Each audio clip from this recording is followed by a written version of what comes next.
उत्तर प्रदेश के जिला मेरठ सिद्धि गांव में आयुर्वेद और प्राकृतिक चिकित्सा के लिए प्रसिद्ध hymns hospital and institute of integrated medical sciences hospital में डॉक्टर विश्वरूप चौधरी और आचार्य मनीष ने प्रेस वार्ता की, जिसमें संत समाज के लोग भी मौजूद रहे। प्रेस वार्ता में कैंसर, किडनी और लीवर के इलाज के बारे में जानकारी दी और इस दौरान कैंसर से ठीक हुए मरीज भी वहां मौजूद रहे और उन्होंने बताया कैसे वह जगह जगह से इलाज कराने के बाद भी ठीक नहीं हुए, लेकिन उन्होंने दावा किया कि हिम्स में इलाज कराने का बाद काफी हद तक ठीक हुए हैं। अगर किसी को जल्दी से कैंसर पेशेंट बनना है, कैंसर वाला कैंसर पेशेंट, उसको ये करना पड़ेगा कि बायोप्सी करानी पड़ेगी, मैमोग्राम करना पड़ेगा, पेट स्कैन करना पड़ेगा और ऐसा करते ही उसकी कैंसर पेशेंट बनने के चांसेस कई गुना बढ़ेंगे। लेकिन अगर वो चाहते हैं कि कैंसर से ही मरना तय करना है तो उसको आगे कीमोथेरेपी, सर्जरी और रेडिएशन तक जाना पड़ेगा।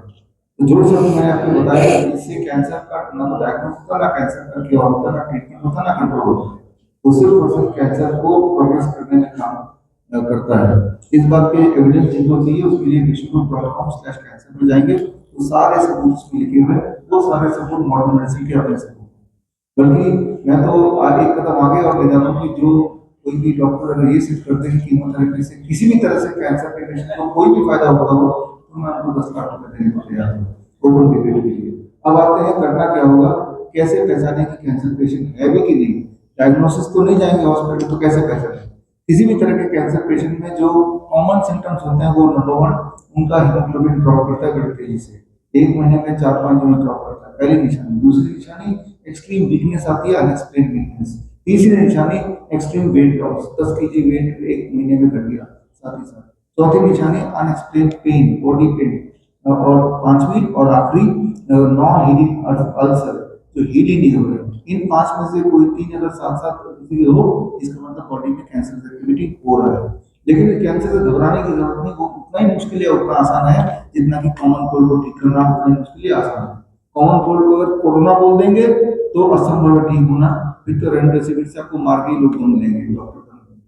तो हमारे जो पेशेंट्स आप देख रहे हैं, जिन पेशेंट्स आप मिले हैं, उनको हमने इसी आधार पर पहचान की और उनको नंबर 1 DIP डाइट पे रखा, काइंड ऑफ डाइट जो हमारे हॉस्पिटल में चलता है, आप में से कौन होगा। Number 2, don't eat after 6 PM।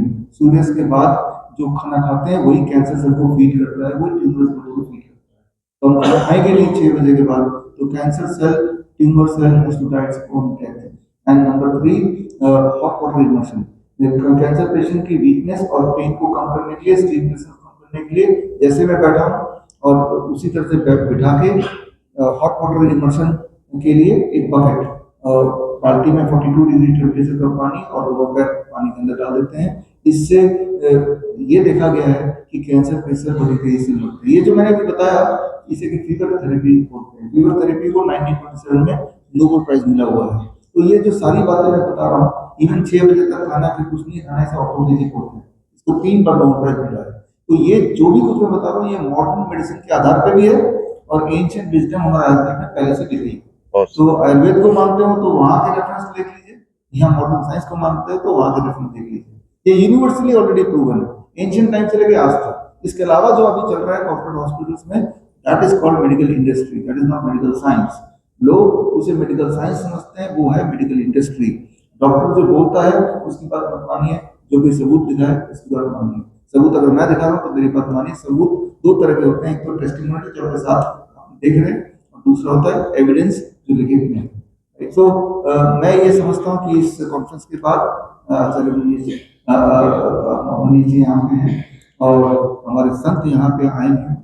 Yogesh मुनि जी बड़े समय से हमारे साथ जुड़े हुए हैं और इसके बाद ये जो बातें हैं ये लोगों तक पहुंचेंगी और पहुंचने से जो कैंसर के नाम पे जो भय है, वो भय से लोग बाहर निकलेंगे। कैंसर से लोग मरते नहीं है, पहले तो डर से ही मर जाते हैं। और डर से क्यों मरते हैं? क्योंकि ये गलत माहौल बनाया है। उस माहौल को खत्म करना। कैंसर पेशेंट तो ठीक हो ही जाते हैं, उनका दिमाग को पहले ठीक करना, उनको समझाना है कि भाई आप ठीक हो सकते हैं, ये मामूली चीज है। ये मामूली तब तक है जब तक कि आप डॉक्टर के पास, कन्वेंशनल डॉक्टर के पास ना जाए। और डॉक्टर के पास जाएंगे तो that is chemotherapy induced cancer, radiation induced cancer, biopsy induced cancer. Biopsy की वजह से कैंसर हो रहा है और वो उस चीज को छुपाया जा रहा है। तो बस यही सब मेरा मैसेज है।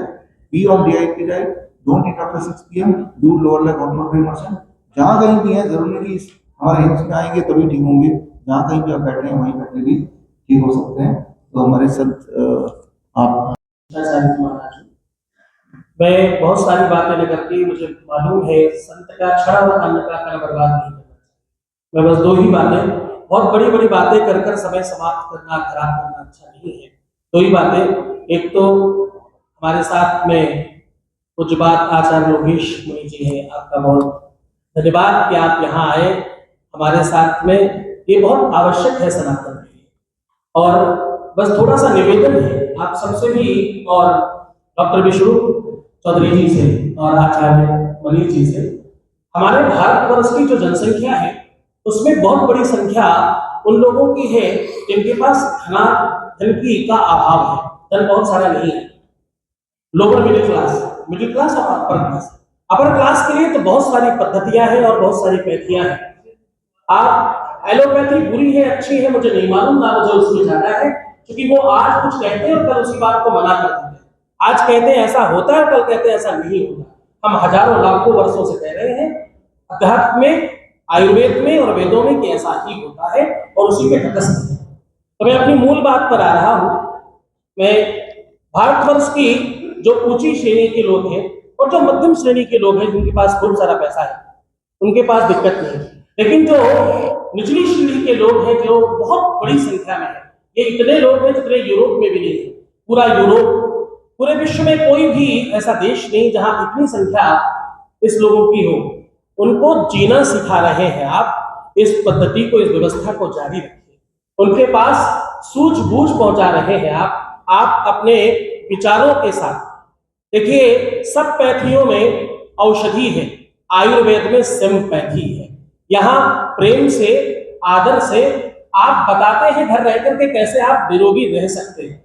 तो मैं कहूंगा ये जो चमत्कार है, क्योंकि देखिए चमत्कार और कैसा होता है, भगवान कैसे प्रकट होते हैं विचारों में। आपके आज जो हम देख पा रहे हैं, मैंने प्रथम बार ये सब देखा है, इस पद्धति को नजदीक से देखने का मुझे बहुत अवसर मिला। ऐसे जो लाइलाज बीमारियां हैं उनका इलाज हो रहा है और वो सब स्वयं कह रहे हैं कि हम ठीक हो रहे हैं। इससे बड़ा चमत्कार, इससे बड़ी व्यवस्था और कहीं हो नहीं सकती। मेरे न जाने कितने जानने वाले लोग इससे पीड़ित हैं। मैं जाते ही सबको कहूंगा, आप सबसे भी निवेदन है अधिक से अधिक लोगों को ये बताएं, अधिक से अधिक लोगों तक पहुंचाएं। ये कोई व्यापार या कोई औषधालय मात्र नहीं है, ये तो एक चेतना है, एक क्रांति है, ये एक विचार है जो बहुत लोगों तक जाना चाहिए। बस इसी शब्दों के साथ आप दोनों से मैं प्रार्थना करूंगा और आप दोनों से संकल्पित करवाना चाहूंगा कि आप संकल्प करें कि आप समूचे भारत में जन जन तक इस व्यवस्था को पहुंचाएंगे। आयुर्वेद का जागरण जिस तरह आप कर रहे हैं इसके लिए बहुत साधुवाद। सर्वे भवन्तु सुखिनः, सर्वे सन्तु निरामयाः, सर्वे भद्राणि पश्यन्तु मा कश्चित् दुःखभाग् भवेत्। आप सबको खूब आशीर्वाद। जगत गुरु का पद सर्वश्रेष्ठ होता है, इसलिए आप दो प्रकार की शक्तियां हैं, एक है नकारात्मक शक्ति, दूसरी है सकारात्मक शक्ति। आचार्य मनीष जी और विश्व स्वरूप जी जो कार्य कर रहे हैं, हमारी बॉडी, माइंड और सोल के अंदर जो भी नकारात्मकता उत्पन्न होती है उसको हमारी भारतीय प्राचीन परंपराओं में, भारत की विरासत के अंदर इस प्रकार का ज्ञान और विज्ञान हमको सैकड़ों हजारों वर्ष पूर्व दिया गया मनुष्यों से मिलता है। और वो नकारात्मकता चाहे शरीर के स्तर पर है, चाहे मन के स्तर पर है और चाहे उससे भी गहरे में जाए भावना के स्तर पर है। तो इसलिए हमारा भारत की जो विरासत है, मेडिटेशन, योग, आयुर्वेद, नेचुरोपैथी, ऑर्गेनिक, ये सारी वेलनेस की विधाएं हमारी बॉडी, माइंड और सोल में से नकारात्मकता को खत्म करती है। और आज आचार्य मनीष जी ने, विश्व स्वरूप जी ने मिलकर के और ऐसे और भी अलग अलग क्षेत्रों में जो कार्य कर रहे हैं, मैं ये कहना चाहूंगा एक जैन संत होने के नाते मेरा इस दर्शन में विश्वास है। और ये कोई अतिशयोक्तिपूर्ण बातें नहीं कर रहे हैं या कोई काल्पनिक बातें नहीं कर रहे हैं। जो जमीनी धरातल पर जो सिद्ध हो गई है, ये अध्यात्म और विज्ञान के समन्वय का अद्भुत प्रयास यहां पर हो रहा है। अध्यात्म का भी, क्योंकि आध्यात्मिक दृष्टि से हम भीतर की नकारात्मकता को खत्म करने के लिए हमारे भीतर विल पावर कैसे बढ़े, हमारा कॉन्फिडेंस कैसे बढ़े, हमारी सकारात्मकता पॉजिटिव थिंकिंग कैसे बढ़े, और उसके साथ साथ विज्ञान का आविष्कार साथ मिलता है।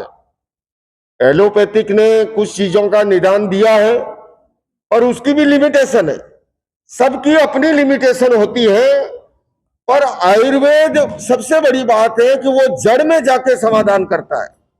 दूसरे में उसका साइड इफेक्ट नहीं होता है, जब निरापद होता है।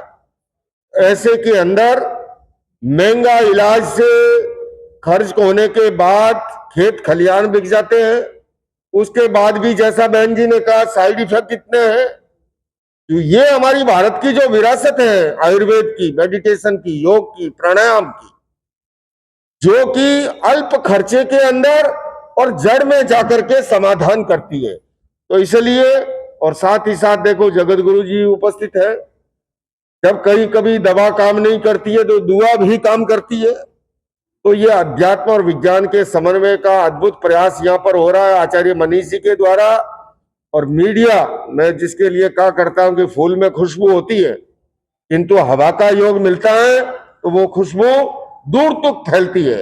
आइए हम भारत की उस महान प्राच्य विरासत को, भारत की महान विरासत को आगे लेकर के जाए। और भारत का हमेशा संदेश रहा है वसुधैव कुटुंबकम का। किसी देश के लिए दूसरा देश बाजार हो सकता है, हमारे लिए परिवार है। हम विश्वास करते हैं सर्वे भवन्तु सुखिनः, सर्वे सन्तु निरामय में।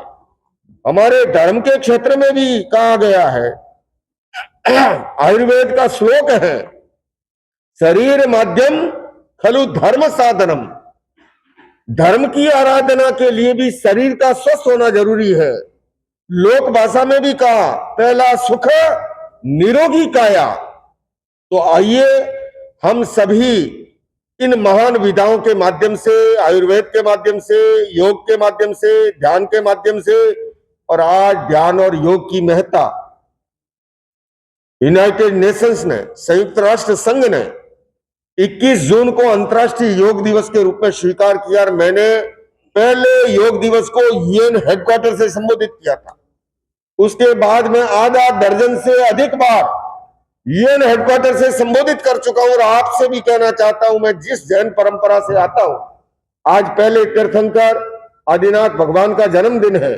पहले तीर्थंकर से लेके 24 तीर्थंकर तक जितनी प्रतिमाएं मिलती है विश्व स्वरूप जी, सारी की सारी ध्यान और योग की मुद्रा में मिलती है। इससे बड़ा क्या प्रमाण होगा। अभी संयुक्त राष्ट्र संघ ने मनीष जी 21 दिसंबर को इंटरनेशनल मेडिटेशन डे घोषित किया है। हल्दी है, करेला है, जितने भी भारत में कैंसर के पेशेंट हैं, कोई भी कैंसर का इलाज करा रहा है, अगर वो ये थेरेपी रोज करेगा तो बहुत हद तक चांस है उसको दोबारा कैंसर नहीं आएगा। उसको हमारे पास आने की जरूरत नहीं है, घर पे करो। ये देखो, इसमें कैंसर डिटॉक्स के लिए हमने एक, और इसको खाना नहीं है, इसको खाना नहीं है। ये बरगद के पत्ते हैं, ये पीपल के पत्ते हैं, ये पान का पत्ता है, ये करेला है, ये नीम है, ये दूब घास है, ये अमरूद के पत्ते हैं, और ये हल्दी है। ये इसका पेस्ट बना दिया, और ये पेस्ट लोग कर रहे हैं। देखो इधर, ये पेस्ट लोग कर रहे हैं, ये पेस्ट लोग कर रहे हैं। और ये करेंगे अगर, तो बॉडी अल्कलाइन हो जाएगी, एसिडिक मीडियम बॉडी का खत्म हो जाएगा। तो किसी भी तरह के कैंसर को हराने में आपको मदद मिलेगी। आपको कीमोथेरेपी के साइड इफेक्ट कम आएंगे, रेडिएशन के साइड इफेक्ट है जल्दी दूर हो जाएंगे।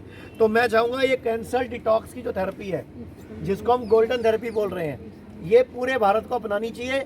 और वैसे भी जिसको कैंसर नहीं है, अगर वो हर हफ्ते 1 बार या 2 बार कर लेगा तो कैंसर होगा नहीं, कैंसर होगा ही नहीं, अगर ये व्यक्ति पहले ही कर लेगा। इसमें हल्दी, करेला, नीम, पीपल, बरगद, अमरूद के पत्ते और दूब घास। और बताओ, इसको खाना नहीं है, सिर्फ पैरों से मथना है, और मथते मथते जीभ पे स्वाद आएगा। जब स्वाद आ जाए उसके बाद 10-15 मिनट फालतू करना है, यानी कि बॉडी अल्कलाइन हो गई, बॉडी डिटॉक्स हो गई।